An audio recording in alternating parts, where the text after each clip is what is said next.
September থেকে বদলে আছে 5টি নিয়ম, যে নিয়মগুলির মধ্যে প্রত্যেকটি নিয়মই আপনাদের দৈনন্দিন জীবনের সঙ্গে সম্পর্কিত। সেক্ষেত্রে আপনাদের কাছে ব্যাংকে অ্যাকাউন্ট থাকুক, এলপিজি গ্যাসের কানেকশন থাকুক, অথবা আপনারা যদি আন্তর্জাতিক ভ্রমণ করতে চান সেক্ষেত্রেও আপনাদের জন্য রয়েছে নতুন নিয়ম। তো কী কী 5টি নিয়ম চলুন এক এক করে জেনে নিই।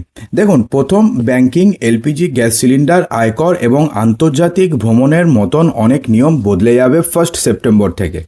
এর মধ্যে বেশ কয়েকটি নিয়ম আপনাকে স্বস্তি দেবে, কিন্তু বেশ কয়েকটি নিয়ম রয়েছে যেগুলো কিন্তু আপনার উপরে চাপ বাড়াবে। যেমন ফিক্সড ডিপোজিট নিয়ে ব্যাঙ্কগুলি কিছু গুরুত্বপূর্ণ পরিবর্তন আনছে।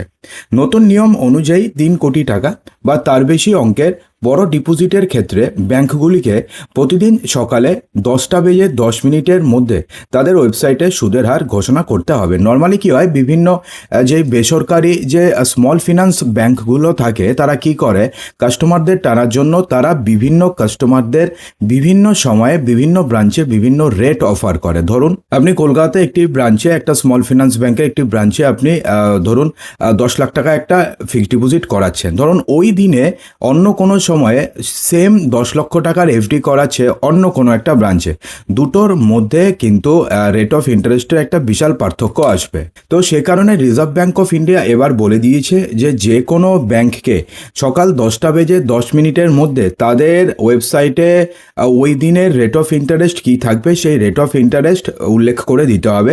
তারপরে কোনো প্রকারের রেট অফ ইন্টারেস্ট চেঞ্জ হবে না।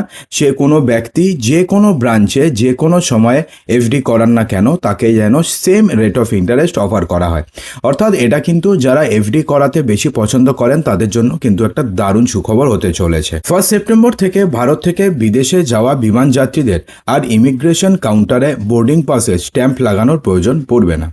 ব্যুরো অফ ইমিগ্রেশন এই সিদ্ধান্ত নিয়েছে। যাত্রীরা তাদের মোবাইলে ফোনে ইলেকট্রনিক বোর্ডিং পাস দেখালেই চলবে। এর ফলে যাত্রীদের সময় কিন্তু অনেকটাই বাঁচবে। অর্থাৎ আপনারা যদি আন্তর্জাতিক ভ্রমণ করতে চান তাহলে সেক্ষেত্রে 1 সেপ্টেম্বরের পর থেকে আপনাদের ভোগান্তি কিছুটা হলেও কমবে। এরপরে যে নিয়মটি রয়েছে সেটা হচ্ছে রান্নার গ্যাস নিয়ে।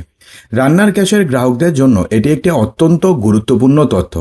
এলপিজি কানেকশনের জন্য ইকেওয়াইসি সম্পূর্ণ করার শেষ তারিখ হচ্ছে 31 অগস্ট 2026।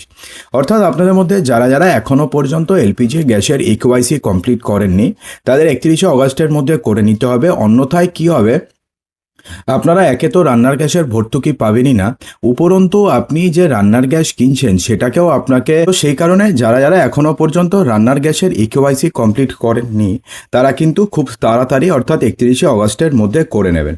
দেখুন, 1 সেপ্টেম্বর থেকে আর ইকেওয়াইসি করার সুযোগ কিন্তু আপনাদের কাছে থাকবে না। আধার বায়োমেট্রিক ভিত্তিক এই প্রক্রিয়াটি কিন্তু বাধ্যতামূলক করা হয়েছে। এটি সম্পূর্ণ না করলে ভর্তুকি মূল্যে সিলিন্ডার পাওয়া সম্পূর্ণভাবে বন্ধ হয়ে যেতে পারে। শুধুমাত্র এটাই নয়, ভর্তুকি তো আপনি পাবেনই না, এছাড়া বাজার মূল্যের বেশি দামে আপনাকে রান্নার গ্যাসের সিলিন্ডার কিনতে হবে। তো সেক্ষেত্রে যদি আপনাদের কাছে উজ্জ্বলা যোজনার রান্নার গ্যাসের সিলিন্ডার থাকে তাহলে তো এই কাজটিকে আপনাকে করতেই হবে। এছাড়া যদি আপনার কাছে নর্মাল রান্নার গ্যাসের সিলিন্ডারও থাকে সেক্ষেত্রেও কিন্তু আপনাদের জন্য ইকেওয়াইসি করে নেওয়াটা বাধ্যতামূলক।